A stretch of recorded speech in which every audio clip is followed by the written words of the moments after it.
Chapter 1. The Weight of Iron and Dust. Seraphina Vale moved through the bowels of the capital arena like a ghost haunting its own grave. The air here tasted of copper and stale sweat, a thick miasma that clung to her throat and made every breath feel like a chore. She adjusted the rough linen of her servant's tunic, the fabric chafing against skin that had once known only silk. In this subterranean labyrinth, the screams from the auction blocks above muffled into a rhythmic thrum, a heartbeat of misery that she had learned to tune out to keep her sanity intact. Why did the powerful always find sport in the breaking of the weak? It was a question she stopped asking the night her father's blood stained the executioner's stone, leaving her with nothing but a name that felt more like a curse than a legacy. She hauled a bucket of murky water toward the holding pens, her muscles screaming in a protest she chose to ignore. Every step was a calculated effort to remain invisible, a skill she had perfected over years of being the pack's discarded shadow. To the guards, she was merely furniture with a heartbeat, a disposable omega whose only value lay in her ability to scrub the filth from the cages of those even less fortunate than herself. Because survival required a heart of stone, she had built a fortress around her emotions, locking away the girl who once believed in fated mates and fairy tales. Love was not a sanctuary in this world. It was a leash used by alphas to drag their inferiors into submission. As she passed the third row of bars, a sudden silence fell over the usually boisterous guards, a vacuum of sound that made the hair on her neck stand alert. A heavy, iron-bound crate was being wheeled toward the high-security block, its wheels screeching like a dying banshee.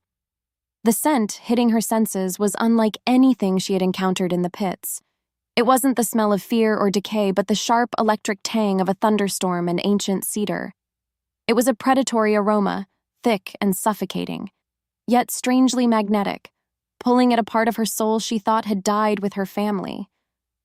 "Careful with that one," a guard barked, his voice trembling with an underlying current of terror. "The council wants him prime for the games, but I'd sooner cage a hurricane." Seraphina paused, her fingers white-knuckling the handle of her bucket as she watched the shadows shift within the crate. Who could command such fear while bound in silver-lined chains? She had seen alphas broken by the dozen, their pride stripped away until they were nothing but whimpering husks, yet this presence felt different. It felt like a dormant volcano, a power so immense that the very walls of the arena seemed to lean away from it.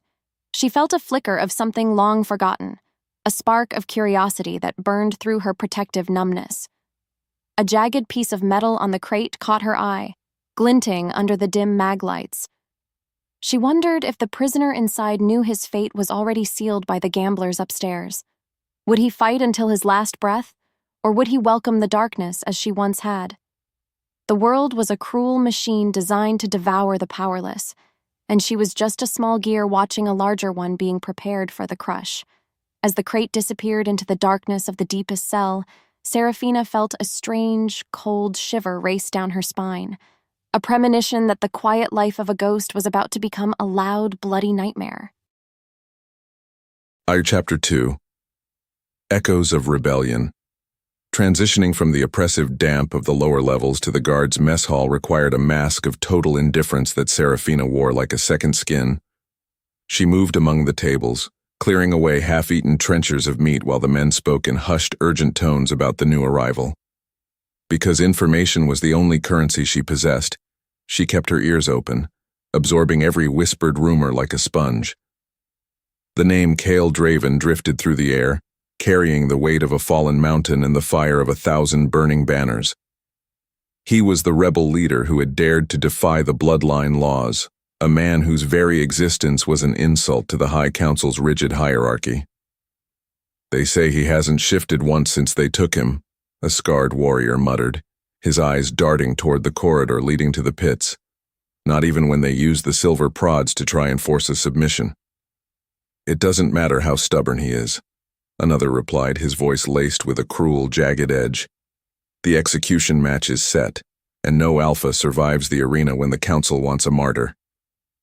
Seraphina's hand faltered for a fraction of a second, a piece of cutlery clattering against the floor with a sound that felt as loud as a thunderclap in the sudden tension. She felt the weight of their gaze on her back, a predatory focus that made her skin crawl with the urge to bolt. Why did the mention of a stranger's death make her heart beat against her ribs like a trapped bird?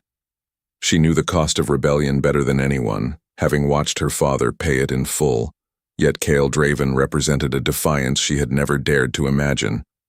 He was a symbol of a world that refused to kneel, a concept that was both terrifying and intoxicating to a woman who had spent her life bowed. She retreated toward the shadows of the kitchen, her mind churning with the implications of the council's announcement. A public execution match was never about justice. It was a theater of terror designed to remind the Omegas and the rebels that hope was a fatal illness. As she scrubbed a heavy iron pot, her thoughts kept drifting back to that scent of cedar and lightning she had caught in the hallway. It was a biological pull she couldn't explain, a resonance in her marrow that defied logic and survival instinct.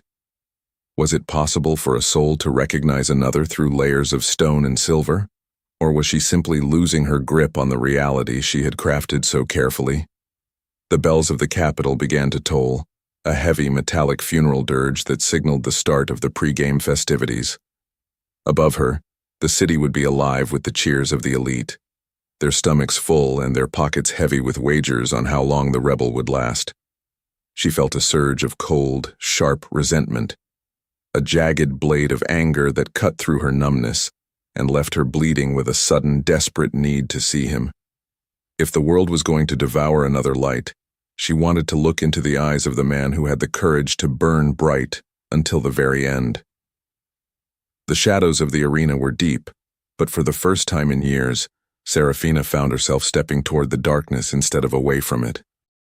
Chapter 3. The sentence of the damned building on the growing unrest in her chest, Seraphina found herself assigned to the upper tiers where the guards prepared for the evening's bloodbath. The atmosphere was electric, a sickening mix of anticipation and cruelty that made her stomach churn with a sudden violent nausea. As she moved to refill a pitcher of wine, a guard with eyes like flint stepped into her path, his hand snaking out to grip her arm with a force that bruised. He was a man who enjoyed the small power he held over those beneath him, his breath smelling of sour ale and malice as he pulled her closer. "You're a pretty little thing to be wasting away in the pits, aren't you?" he sneered, his fingers digging into her skin. "Maybe I'll find a better use for you after the execution." The touch was a spark in a room full of gasoline, igniting a decade of repressed fury that Seraphina could no longer contain. Without thinking, without calculating the cost, her hand flew up and connected with his face in a resounding slap that echoed off the stone walls. The silence that followed was absolute, a frozen moment in time where she realized she had just signed her own death warrant. Because she had chosen dignity over survival for a single heartbeat, the machinery of the capital was now turning its gears toward her. The guard's expression shifted from shock to a murderous rage, his hand flying to his hilt as he lunged forward. "Traitor spawn!" he roared, his voice attracting a swarm of armored men like sharks to blood. "You want to play at being brave? Let's see how brave you are in the sand." Before she could scream, she was being dragged down the spiraling stairs, her feet barely touching the cold stone as the world blurred into a nightmare of shouting and steel. They didn't take her to the dungeons. They hauled her toward the staging area of the arena floor, where the scent of death was a physical weight. The sentence was immediate and final. For the crime of striking a member of the High Guard, she would be thrown into the ring as fodder for the opening act. Acceptance washed over her like an icy wave, a cold finality that calmed the frantic beating of her heart. If this was how it ended, she would face the teeth of the world without flinching, a final act of defiance against a system that had already taken everything else. They threw her into a small, lightless cage at the edge of the sands, the iron bars vibrating with the roar of the crowd above. Her eyes adjusted to the gloom and she realized she wasn't alone. Across the narrow corridor, behind silver bars that hummed with a low, painful frequency, sat a figure of pure power. It was him. Kael Draven sat on the floor of his cell, his clothes in tatters, his body a map of scars and fresh wounds, yet his head was unbowed. When he turned his gaze toward her, Seraphina felt a physical impact, a jolt of recognition that made her breath hitch in her throat. His eyes weren't those of a defeated man, but of a god waiting for the right moment to strike. The massive bronze doors of the arena began to groan open, flooding their dark world with a blinding golden light that tasted of dust and impending slaughter. Seraphina stood, her legs trembling but her gaze fixed on the man who was supposed to be her end. As the guards moved to unlock her cage, she saw Kael's nostrils flare, his entire body tensing as he caught her scent for the first time. The air between them hummed with a sudden, impossible energy, a bond snapping into place with the force of a tectonic shift. Would she die as a servant, or would the blood of the arena become the ink for a new story? Chapter 4. The Kneel That Cracked the World. The transition from the cool, shaded tunnels to the blinding glare of the arena floor felt like stepping into a furnace. Sand, coarse and hot, crunched beneath Seraphina's bare feet, while the roar of 50,000 spectators surged over her like a physical blow. Because she was merely the appetizer for the day's bloodletting, the guards shoved her toward the center of the ring with a callous laugh, leaving her exposed under the midday sun. She stood alone in the vast circle of gold, a small, fragile figure in a stained tunic, facing the high seat of the council. High above, the lords of the pack sat in their velvet-lined boxes, their faces impassive as they waited for the sport to begin. Why did they look so bored while her life hung by a fraying thread? Behind her, the heavy portcullis of the high-security block ground upward, and the atmosphere in the stadium shifted from excitement to a suffocating, primal dread. Kael Draven emerged from the darkness not as a prisoner, but as a force of nature draped in tattered rags. His presence was a violent rip in the fabric of the afternoon, his golden eyes scanning the crowd with a predator's cold calculation before they finally locked onto her. Seraphina felt her heart stop, then restart with a frantic, painful rhythm as that familiar scent of cedar and ozone intensified, coating her tongue and filling her lungs. The air seemed to shimmer between them, thick with an invisible electricity that made the fine hairs on her arms stand upright. He began to move toward her, his gait slow and predatory, the heavy silver chains around his wrists clanking a rhythmic death knell against the sand. Every muscle in his massive frame was coiled tension, a lethal machine designed for the singular purpose of destruction. The crowd went silent, sensing the kill, their breath held in a collective gasp of anticipation. Seraphina braced herself, closing her eyes and waiting for the feel of teeth at her throat or claws through her chest. This was the end she had always expected. Disposable, forgotten, crushed by the weight of a power she could never hope to match. Instead of the killing blow, she heard the heavy metallic thud of knees hitting the sand. Her eyes snapped open, and the breath left her body in a jagged wheeze. Kael Draven, the great rebel, the alpha of alphas, was bowed before her, his forehead nearly touching the dust at her feet. The silence that followed was so absolute she could hear the frantic buzzing of a fly near the gore-stained wall. Because an alpha's submission was the ultimate taboo in their society, the sight was a psychological earthquake that shattered the reality of everyone watching. He wasn't attacking, he was testifying. The mate bond, dormant and suppressed by years of trauma, roared to life within her, a golden cord of fire connecting her soul to the man kneeling in the dirt. Chapter 5. Blood and silver wings building on the shock that paralyzed the arena, the council's high lord surged to his feet, his face twisting into a mask of purple-veined fury. "Kill her!" he screamed, his voice cracking with a desperation that betrayed his terror of the scene below. "Executioners, slay them both, erase this blasphemy." The command broke the spell, and a dozen elite guards armed with silver-tipped spears and heavy crossbows vaulted over the railings. They moved like a coordinated wave of steel, their intent clear, to destroy the symbol of a bond that threatened their hierarchy of fear. Kael didn't wait for them to reach the sand. With a roar that sounded like the earth itself splitting open, he stood, the silver chains around his wrists snapping like brittle glass under the surge of his shifting power. He didn't fully transform into the beast. That would be too slow.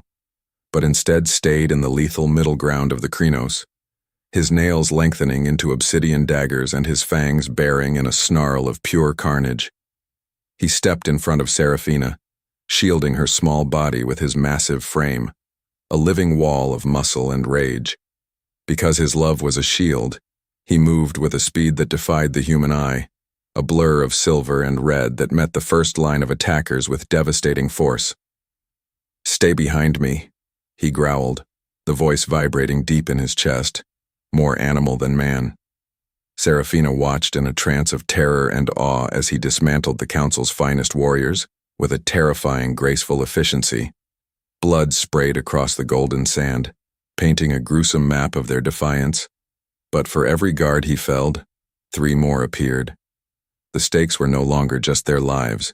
They were the very foundations of the world they lived in. She felt a sudden, sharp sting in her shoulder as a stray bolt grazed her, and the scent of her blood hitting the air turned Kael into something truly monstrous. He let out a howl that vibrated in her very marrow, a sound of such profound agony and protection that it brought tears to her eyes. He grabbed her around the waist, his touch surprisingly gentle despite the claws, and began a desperate sprint toward the service tunnels. Bolts hissed past their ears, thudding into the stone walls with lethal force. But he didn't falter. They burst through a side gate, the cool air of the inner corridors a jarring contrast to the heat of the arena. Behind them, the sounds of pursuit were a rising tide of iron and shouts. Kael led her through a labyrinth of service passages he seemed to know by instinct, his internal compass guided by the need to get her to safety. They were fugitives now, 2 ghosts running through the heart of the empire that wanted them dead. Chapter 6. The Threshold of Forever. Transitioning from the frantic violence of the escape to the shadows of the outer city required a stealth that tested every ounce of Seraphina's remaining strength. They slipped through the cracks of the capital, moving like smoke through the slums where the council's light rarely reached. Kael's breathing was heavy, a wet, rattling sound that told her he was pushing past the limits of his endurance. Every time she looked at him, she saw the blood matting his fur and the deep silver-burnt gouges in his skin. Why was he doing this for her? She was a nameless Omega, a servant of the pits. Yet he treated her like the most precious relic in the world. "We have to stop," she whispered, her voice cracking as they reached the crumbling ruins of an old watchtower on the city's edge. "You're losing too much blood, Kael." He stopped, leaning heavily against a moss-covered stone wall, his golden eyes dimming as the adrenaline began to fade. The sun was dipping below the horizon, painting the sky in bruises of purple and orange, a fitting backdrop for the end of the life she had known. Because she had spent her life expecting betrayal, her heart warred with the reality of the man standing before her. She reached out, her fingers trembling as she touched the matted fur of his forearm, expecting him to flinch or snarl.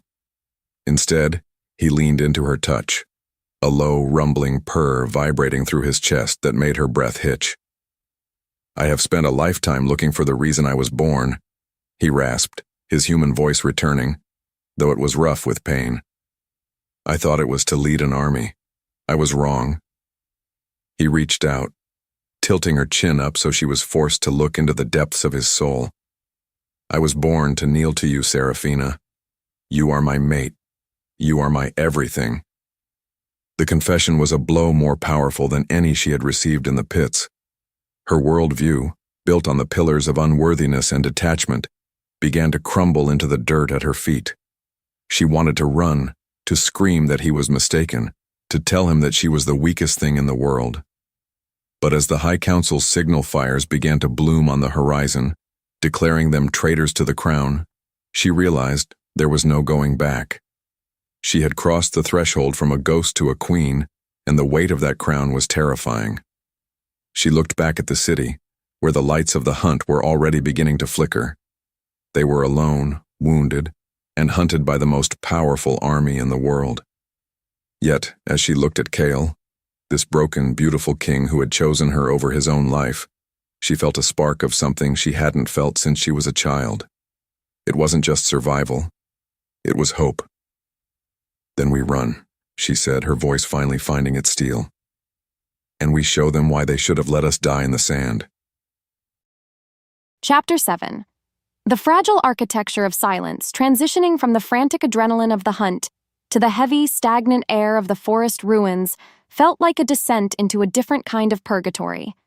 The watchtower was a skeletal finger of stone poking through the canopy, its interior smelling of damp earth and 1,000 years of rot. Seraphina moved through the shadows, her breath coming in shallow hitches as she gathered armfuls of dry moss and wild herbs. Because the silver-lined wounds on Kael's back were weeping a dark, sluggish ichor, she had to act before the infection of the council's steel took hold. Her hands, usually so steady when scrubbing floors, trembled with a terrifying new awareness of the life she now held in her palms. She knelt beside the fallen Alpha, his massive frame sprawled across the debris like a toppled monument to a forgotten god. In the silver light of the moon filtering through the cracked ceiling, he looked less like a monster and more like a map of survival. Every scar told a story of a battle fought for a freedom she had never dared to dream of. Yet here he was, vulnerable because of her. Why did the sight of his pain feel like a physical weight in her own chest? She pressed the poultice of crushed herbs against the deepest gash, and Kael's body bucked, a low, guttural groan vibrating through the stone floor. "Shh," she whispered, her voice a fragile thread in the vast silence of the woods. "I've got you. I'm not going anywhere." He turned his head, his golden eyes finding hers through the haze of fever and exhaustion. The intensity of his gaze was a brand, a searing heat that made her want to look away and lean closer all at once. Adaptation was a slow, painful process, a shedding of the old, discarded skin of the Omega slave to find the woman underneath. As she wiped the blood from his brow, she realized that his power wasn't a threat to her. It was a sanctuary he had built with his own flesh and bone. The realization made her throat tight with a sudden, sharp vulnerability that was more frightening than the guards in the arena. Chapter 8. The shattered mirror of law building on the quiet intimacy of their sanctuary, Kael began to speak as the moon reached its zenith, his voice a low rumble that seemed to anchor her to the earth. He spoke of the rebellion, of the secret networks of wolves who were tired of being bred like livestock and discarded like trash. He told her about the council's purity mandates, the laws that forced alphas and omegas into joyless political pairings to ensure the strength of the bloodlines. Because he had seen the hollow eyes of the women forced into those unions, he had burned his own inheritance to the ground to start a fire that couldn't be put out. Seraphina listened, her fingers tracing the edge of his tattered cloak, her entire worldview shaking with every word he spoke. "They told us the bond was a myth used to keep the lower ranks hopeful," she murmured, the words tasting like ash. "They said it was a biological fluke that only happened to the weak." "They lied because they fear it," Kael rasped, reaching out to cover her hand with his palm a furnace of heat against her cold skin. "A mate bond is the only power they cannot tax, cannot control, and cannot break with their silver. It makes a man loyal to a person, not a throne." She looked at him, really looked at him, and for the first time in her life, she laughed. A small, rusty sound that felt like a bird breaking a wing. It was the absurdity of it all. The strongest alpha in the world was a fugitive because he believed in love, and the most invisible omega was his catalyst. The tension that had been a permanent knot in her shoulders since her father's death began to unravel, replaced by a terrifying, beautiful clarity. Success wasn't just surviving the night. It was the fact that she was sitting in the dark with a king, and she felt like his equal. The spark of joy was brief but transformative, a light that the council's darkness could never fully extinguish. Chapter 9. The crimson scent of the hunt. Transitioning from the warmth of their conversation to the sudden, sharp chill of the night air, Seraphina felt the shift before she heard it. The forest, which had been alive with the chirping of crickets, fell into a suffocating, unnatural silence. Kael's ears twitched, his entire body going from resting to lethal in a heartbeat as he scented the wind. Because his lichen blood was still reacting to the silver poisoning in his system, his shift was jagged and unstable, his eyes glowing with a feral, uncontrollable light. He stood, a low snarl ripping through his throat that made the stones of the tower vibrate with a warning. "They're here," he breathed, the words more of a growl than a sentence. The first arrow thudded into the wooden beam inches from Seraphina's head, its fletching vibrating with the force of a professional kill. Council hunters, the elite black sites, who specialized in tracking the fated, emerged from the tree line like shadows detached from their bodies.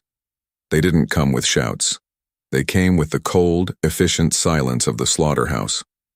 Kael lunged into the fray, his movements a chaotic blur of fur and teeth as he fought to keep the hunters away from the tower's entrance. He was fighting a losing battle, his body failing him even as his spirit refused to yield, his wolf side screaming in a language of pure, protective agony. Seraphina watched him take a spear to the shoulder to prevent a hunter from reaching her, and a scream tore from her lungs that sounded nothing like the Omega she used to be. She realized in that moment that his devotion was a double-edged sword. His love for her was the very thing the Council would use to destroy him. If he died protecting her, the rebellion died with him, and she would be back in the chains of the invisible. The stakes had risen from personal survival to the fate of their entire species. As the tower began to groan under the pressure of the assault, she grabbed a jagged piece of fallen masonry, her eyes reflecting the fire of the hunter's torches. She wasn't going to be the reason he fell. If the strongest alpha was going to kneel for her, she would make sure he had a world left to rule when he stood back up. Chapter 10. The Ghost of the North. Transitioning from the smoking ruins of the watchtower to the frozen, jagged peaks of the northern pass required a resilience Seraphina hadn't known she possessed. The air here was a razor, slicing through her thin garments and turning every breath into a plume of white frost that vanished into the gray sky. Because Kael's old pack territory lay hidden behind these iron-colored cliffs, they had to move with a desperation that left their lungs burning and their feet bleeding against the ice. Kael moved with a heavy, limping gait, his wolf side struggling against the silver burn that refused to heal in the biting cold. He was leading her into the heart of his past, a place where he was once a prince and was now a pariah, a shift in status that tasted like salt in an open wound. As they crested the final ridge, the ancestral home of the Draven line came into view, a fortress of black stone and ancient timber clinging to the side of the mountain like a stubborn parasite. The scent of wood smoke and wet fur drifted toward them, a familiar aroma that made Kael's shoulders tighten with a visible, painful tension. Why did the homecoming of a hero feel more like a walk toward the gallows? Seraphina could feel the eyes of the sentries on them long before they reached the gates, 1,000 cold gazes judging the Alpha who had traded a throne for an Omega. She reached out, her fingers brushing the back of his hand in a silent gesture of solidarity, a small anchor in the rising tide of his uncertainty. The gates groaned open, revealing a courtyard filled with wolves whose expressions were carved from the same unforgiving stone as the mountains. There was no cheering, no warmth, only a heavy, judgmental silence that made the air feel twice as thick. A tall, scarred wolf stepped forward, his eyes reflecting the gray of the sky as he looked at the blood-matted fur of his former commander. Because he had lost brothers in the failed coup that had sent Kael to the arena, his resentment was a physical presence that pushed against them like a wall. They were seeking allies among those who felt abandoned, a gamble that required them to offer more than just a faded bond as collateral. Chapter 11. The inheritance of Ash Building on the cold reception of the pack, they were ushered into the Great Hall, a cavernous space where the history of the Draven line was etched into the very rafters. Kael stood in the center of the room, his head held high despite the tremors of exhaustion racking his frame, while the elders whispered in the shadows like vipers. Seraphina stood beside him, her presence a silent provocation to the laws they held sacred, a living reminder of the weakness that had cost them their prestige. Adaptation meant standing tall when every instinct told her to cower, a transformation that was as much about her spirit as it was about her survival. Success was a fragile thing here, measured in the brief moments where the elders stopped talking and actually listened to Kael's vision of a world without the council's chains. "You bring a ghost to our table and ask us to bleed for a myth," the lead elder spat, his voice echoing off the vaulted ceiling. "The bond is a luxury for those who don't have to worry about the winter, Kael." Kael stepped forward, his voice a low, vibrating rumble that commanded the room in a way the elders' bickering never could. He spoke of the rebellion not as a choice but as a necessity for the survival of their souls, his passion a fire that began to melt the ice in the hearts of the younger warriors. Seraphina watched as the mood in the room shifted, a subtle thawing of the resentment as they began to see the king underneath the scars. For a few heartbeats, it felt as though they had won, as though the pack would rise behind them and march on the capital to reclaim the light. She felt a surge of pride so fierce it made her dizzy, a realization that she was part of something much larger than her own survival. The small success was shattered by a single dusty parchment brought forward by the pack's archivist, a record of the council's old treaties. Kael's expression shifted from defiance to a pale, horrified mask of realization as he read the names signed at the bottom of the execution orders. Because her father had been a high-ranking rebel, his death warrant required the signatures of all the Great House heads, including Kael's own father. The revelation was a psychological earthquake that leveled the ground beneath her feet, turning the man she loved into the son of her father's murderer. Love became a personal betrayal in the span of a single sentence, a jagged shard of truth that pierced the very heart of their bond. Chapter 12. The Architecture of Deception. Transitioning from the warmth of the hall to the cold, sterile reality of the truth, Seraphina felt the world tilt on its axis. She looked at Kael, and for the first time, she didn't see a savior. She saw the blood of her family on the hands of the lineage he represented. The guilt in his eyes was a confirmation that hurt more than any silver blade, a silent admission that their fated connection was built on a foundation of bones. Why did the universe play such a cruel game, tying her soul to the one man who should have been her mortal enemy? The game had changed from a fight for freedom to a struggle for the very air in her lungs, the atmosphere of the hall turning toxic with the weight of the past. Before she could process the agony, the heavy oak doors of the hall were blown inward by a surge of magfire and steel. The council's hunters hadn't just tracked them, they had been invited, a final act of betrayal by the elders who preferred the safety of their chains to the danger of Kael's rebellion. Chaos erupted in the darkness, the sounds of shifting bone and clashing iron filling the air as the black sights flooded the room. Because her heart was already shattered, Seraphina didn't fight with her usual ferocity, her movements sluggish and heavy with the weight of the revelation. She saw Kael lunging toward her, his face a mask of desperate, pleading love. But she was already being pulled into the shadows by a dozen armored hands. "Kael!" she screamed, the name catching in a throat constricted by tears and dust. The council used the truth as a weapon more effective than any spear, dragging her toward the waiting transport while Kael was pinned by his own people. They didn't want to kill her. They wanted to use her as the ultimate lure, the bait that would force the rebel leader to walk into the heart of the capital and kneel before the throne. Urgency exploded in the air, a frantic, bleeding energy as she was hauled away from the only person who had ever made her feel like she was more than disposable. As the darkness of the transport cage closed around her, she saw Kael's wolf emerge in a terrifying, uncontrolled shift of pure grief and rage. The hunt was over, and the war for her soul had truly begun. Chapter 13. The Siege of Broken Crowns.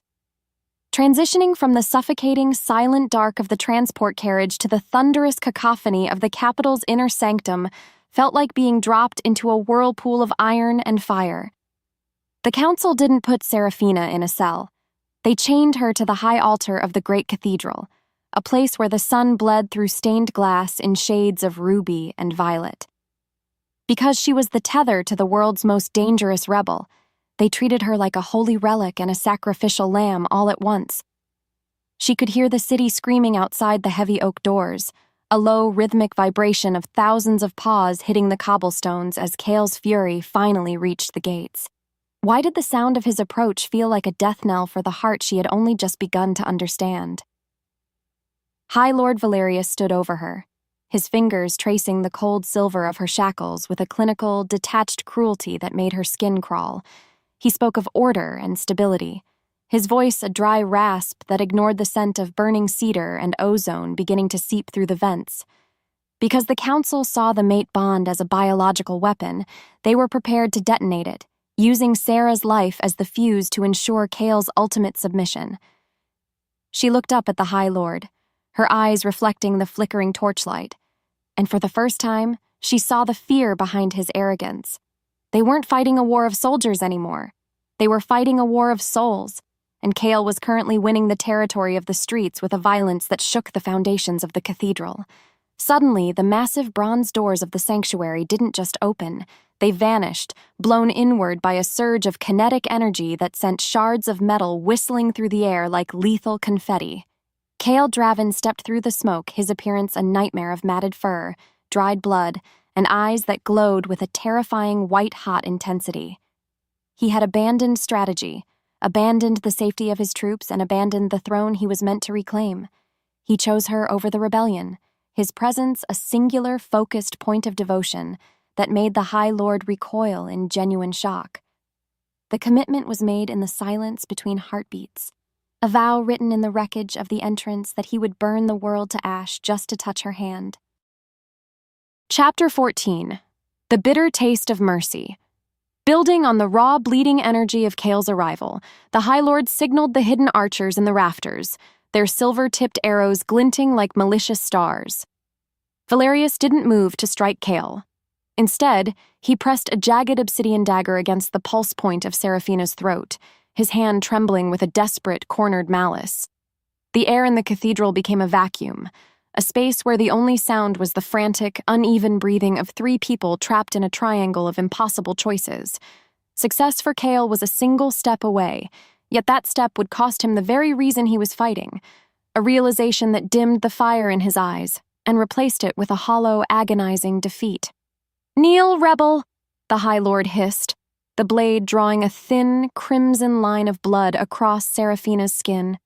"Kneel, or watch the light of your world go dark before you can reach her." Kael's wolf receded, his massive frame shrinking back into a human form that looked more broken than she had ever seen him in the arena. He dropped his head, his shoulders slumping with a weight that no alpha was ever meant to carry, his hands opening in a gesture of total, agonizing surrender. Because she loved him, Seraphina felt every ounce of his humiliation as if it were her own, a crushing blow to the pride he had spent a lifetime building. She realized in that moment that as long as she was his weakness, the council would always win, and he would eventually become the very thing he had fought to destroy, a puppet of the bloodline. She looked at him, and through the bond, she sent a wave of cold, sharp rejection that felt like a physical strike to his chest.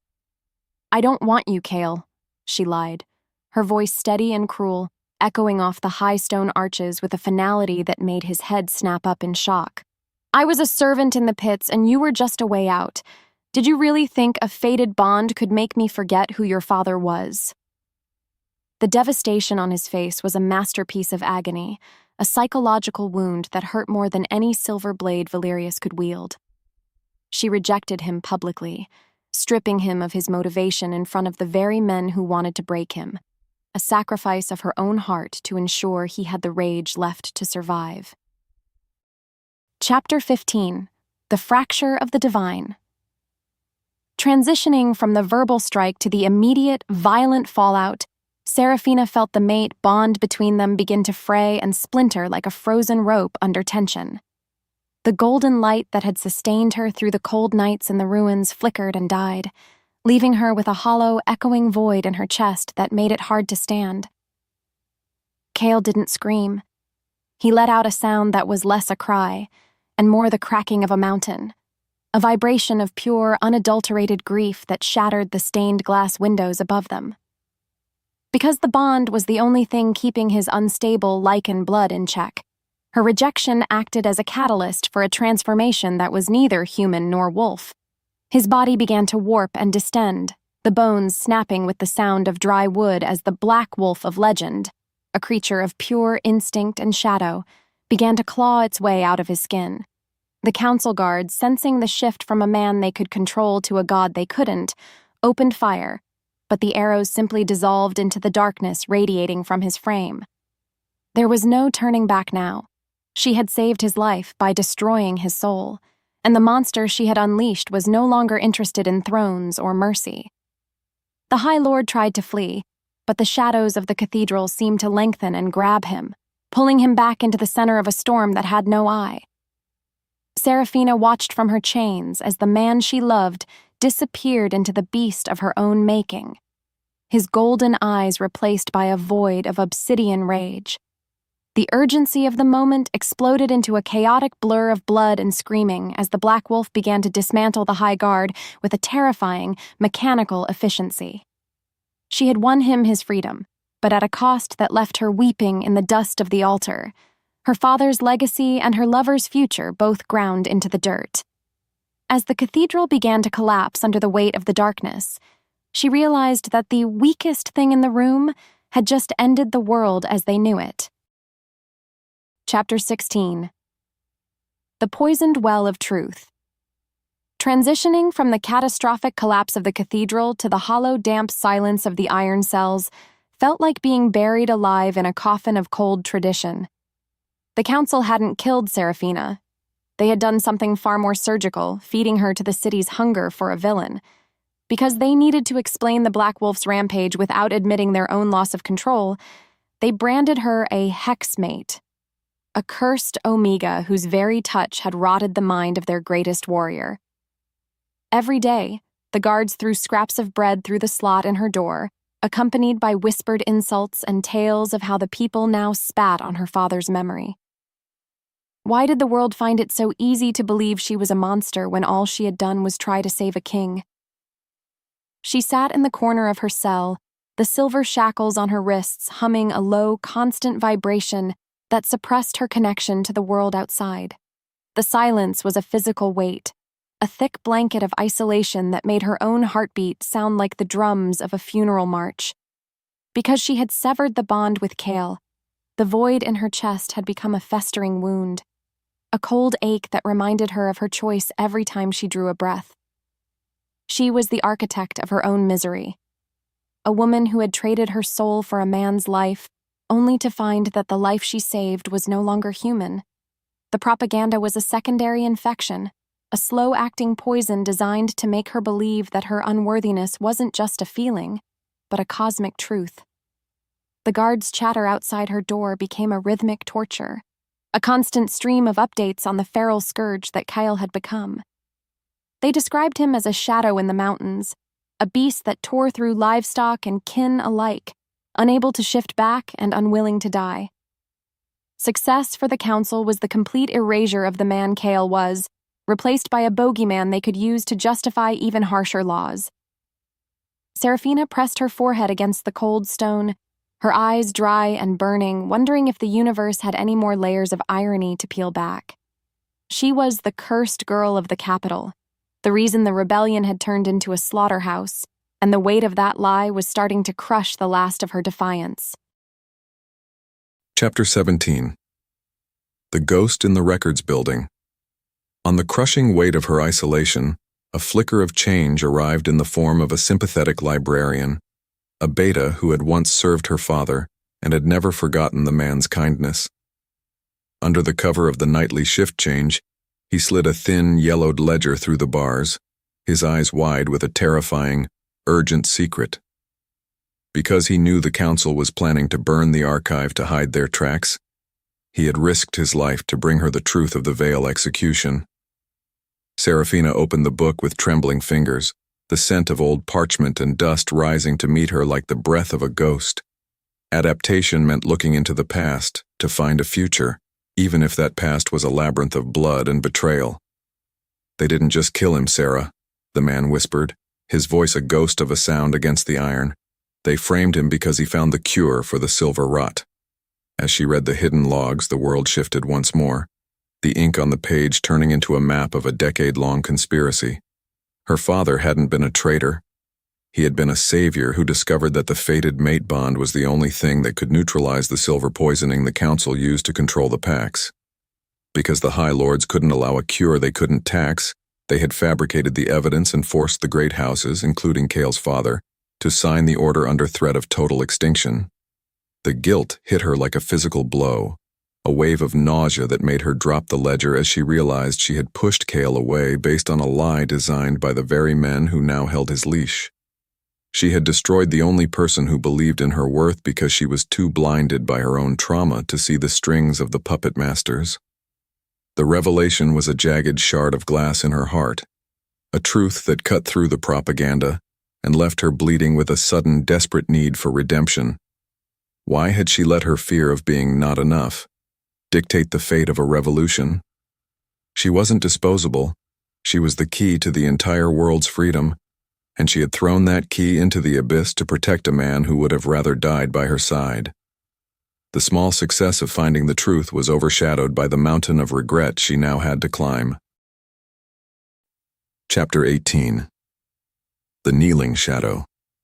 Transitioning from the internal fire of her realization to the cold public spectacle of the execution square, Seraphina felt the air of the capital turn into a static charge. The council had finally captured the Black Wolf, using a massive net of silver thread and the scent of her own blood to lure him into a trap. Because they wanted to break the spirit of the remaining rebels once and for all, they brought him to the square in heavy electrified chains. His massive form slumped in a posture of quiet, absolute devastation. The crowd was a sea of angry, frightened faces, their voices a low roar of "Cursebreaker" and "Monster" as they watched the fallen king being dragged to the block. She was brought out to watch him die, a final cruelty from High Lord Valerius, who wanted her to see the end of the world she had helped destroy. Kael didn't look like an alpha anymore. He looked like a shadow that had lost its light, his fur matted with grime and his eyes vacant and hollow. Because he believed her rejection was real, he had stopped fighting the silver, letting the poison settle into his marrow until he was nothing more than a ghost in a cage. He knelt on the stone block where her father had died, his head bowed in a mirror of the moment he had first claimed her in the arena. The quiet devastation of the scene was a weight that pulled the air from her lungs, a silence so profound it made the tolling of the execution bell sound like a scream. "Look at him, Seraphina," Valerius whispered in her ear, his breath a foul wind of triumph. "See what your love does? It turns kings into carrion." Her flaw confronted her in that moment, a mirror held up to her soul that she could no longer ignore. She had always run from love because she thought she was too small to hold it.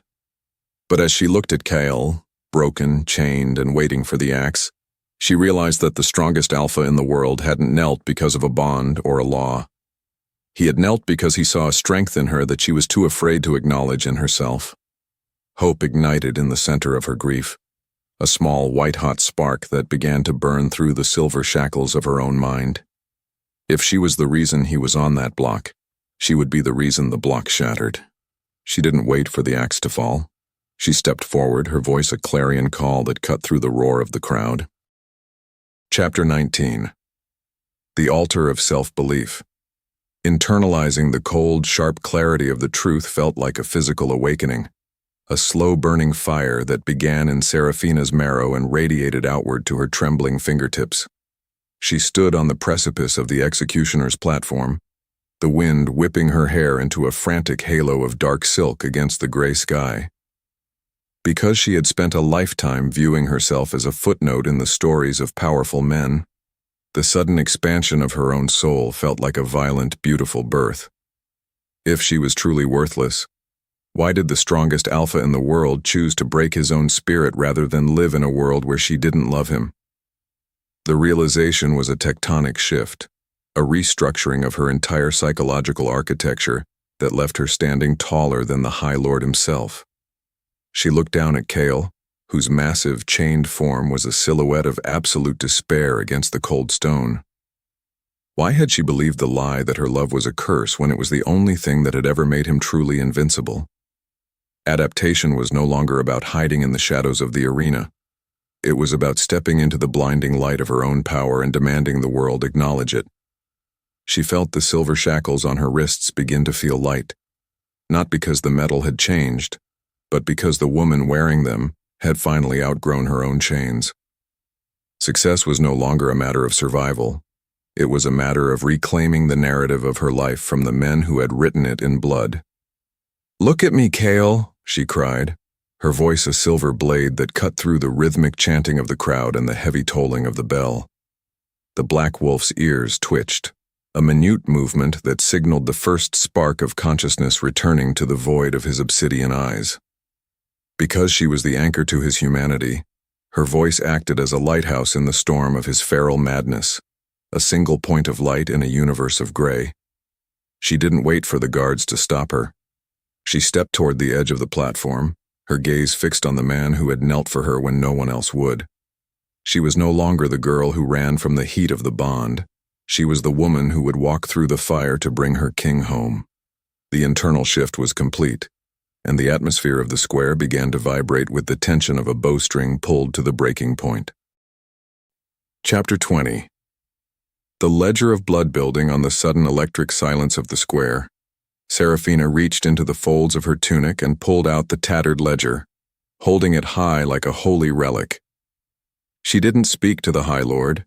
She spoke to the thousands of Beta and Omega wolves in the crowd, the ones whose sons had been sent to the arena and whose daughters had been sold into political contracts.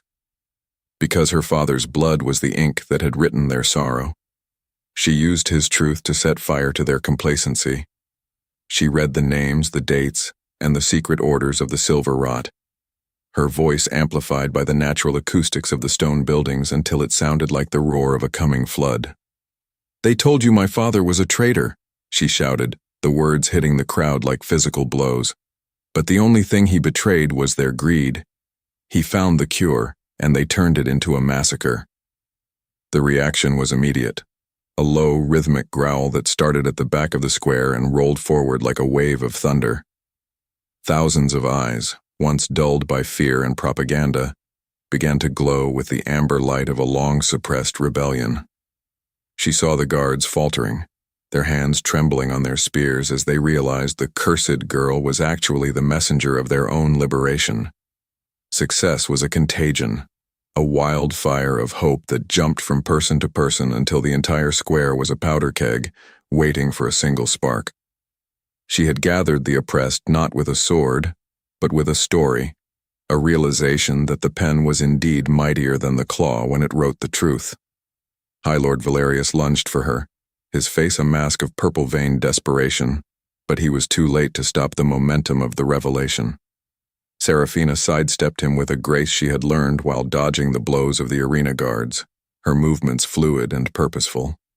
Because she had finally embraced her worth, the world around her seemed to slow down, every detail of the coming conflict etched in her mind with crystalline clarity. She wasn't just the daughter of a rebel, she was the heart of a revolution, and the pulse of the people was now beating in time with her own. The council's corruption was laid bare in the cold light of day, and the architecture of their power was crumbling under the weight of a single undeniable truth. Chapter 21. The Voluntary Sacrifice. Transitioning from the height of the public exposure to the final, terrifying push, Seraphina turned her back on the High Lord and walked toward the executioner's block. She didn't run. She didn't fight the guards who tried to bar her path. She walked with the quiet, terrifying dignity of a woman who knew exactly what her life was worth. Because the council required a sacrifice to maintain their illusion of control, she offered them the only thing they couldn't handle, her voluntary surrender. She knelt beside Kael, her hand reaching out to touch the matted fur of his neck, the contact sending a jolt of electricity through the bond that made the air hum with a low, dangerous frequency. "I am here, Kael," she whispered, her voice a soft caress that felt like a scream in the silence of the square. "I am not a curse. I am your mate, and I choose you." The tension in the square peaked, a static charge so thick it made the hair on everyone's arms stand alert as the executioner raised his massive silver axe. She closed her eyes, not in fear, but in a final, absolute focus on the man beside her, her soul reaching out to bridge the gap she had created in the cathedral. Because she had walked into the arena of her own accord, she had stripped the council of their power to hurt her, turning her death into a catalyst that would ignite the world. The urgency of the moment was a living thing, a heartbeat that pulsed in the very stones of the Capitol. She felt the cold shadow of the axe begin its descent, a final metallic sigh that signaled the end of the old world. But as the blade cut through the air, she felt a change in the man beneath her hand, a sudden violent surge of heat that turned his fur into fire and his despair into a roar of pure, unadulterated power. The Black Wolf didn't just wake up. He exploded into the light, the chains of the council shattering like glass under the force of a love that had finally found its reason to fight. The final push had begun, and the resolution was no longer a question of if, but when. She was the reason the strongest alpha knelt, and now she would be the reason he tore the heavens down to protect her. Towards Chapter 22. The Crucible of Choice. Transitioning from the cold shadow of the falling axe to the blinding, incandescent roar of a god reborn, Seraphina didn't flinch as the silver blade whistled toward her neck. Because she had finally claimed her place at Kael's side, the universe itself seemed to intervene, the air around them warping into a shimmering shield of golden light that shattered the executioner's steel upon impact. Kael didn't just shift. He erupted, the dark feral shadows of the Black Wolf dissolving into a radiant white-hot fur that glowed with the intensity of 1,000 suns. The bond didn't just reignite, it exploded, a psychic shockwave that threw High Lord Valerius and his guards back like autumn leaves in a hurricane. Why had they ever believed that silver could hold a soul that had found its mirror? She looked into Kael's eyes and saw not a monster, but a man who had walked through hell to find the woman who once thought she was disposable. He stood over her, a mountain of protective fury and ancient grace, his presence a silent command that made every wolf in the square drop to their knees in instinctive, voluntary submission. Adaptation was finally complete, the Omega Servant and the Rebel King merging into a singular, unbreakable force that the Council's laws could no longer touch. Success was the look of pure, unadulterated terror on Valerius's face as he realized that the weakest thing in the room was now the heart of a new world. "I choose you," she whispered again, her voice carrying through the silent square with the weight of a divine decree. Kael didn't kill her as proof of loyalty to the old ways. Instead, he did the one thing that truly destroyed the Council's power. He bowed to her again, not out of instinct, but out of a love that had been tested in the fire and found pure. Because he recognized her as his equal, the chains of the entire species seemed to snap, a collective awakening that turned the execution into a coronation. The central question was answered in the golden light of the square. She could believe someone saw her as everything, because she finally saw herself that way. The climax was a symphony of shifting bone and cheering voices, a revolution that was won the moment a king chose mercy over a crown. Chapter 23. The ash of the old world building on the collapse of the High Council, the falling action of the afternoon was a blur of smoke, liberated prisoners, and the scent of ozone. The great cathedral and the iron cells were no longer monuments of fear. They were hollow shells being reclaimed by the people they had once oppressed. Seraphina walked through the burning ruins of the arena where she had once scrubbed the floors, her hand locked in Kael's, their fingers intertwined like the roots of an ancient tree. Because they had dismantled the hierarchy of fear, the wolves of the capital were no longer divided by rank, but united by the truth she had read from her father's ledger. The air tasted of ash, yes, but beneath it was the crisp, clean scent of a coming rain that would wash the blood from the stones. "It's over, isn't it?" she asked, looking up at the smoke-stained sky where the first stars were beginning to peek through the haze. "No," Kael replied, his voice a deep, warm rumble that vibrated through her entire being. "It's beginning." They stood on the ruins of the high seat, watching as the families of the disposable Omegas were reunited. the silver rot being treated with the herbs her father had died to protect. Success was the sight of a world where a person's worth wasn't determined by the strength of their bite, but by the depth of their heart. She felt a quiet, earned peace settle into her bones, a stillness she hadn't known since before her father's execution. They had earned this silence through blood and rejection, a price that made the freedom feel heavy and precious in their hands. Chapter 24. The Territory of the Unbound. Transitioning from the wreckage of the capital to the dawn of a new era, Seraphina and Kael led their people toward the untamed lands of the north, where a new territory was being mapped in the soil of equality. There were no more auction blocks, no more forced pairings, and no more shadows to hide in. Because they had reshaped the world in the image of their bond, the laws of the lichen were rewritten in the language of choice and respect.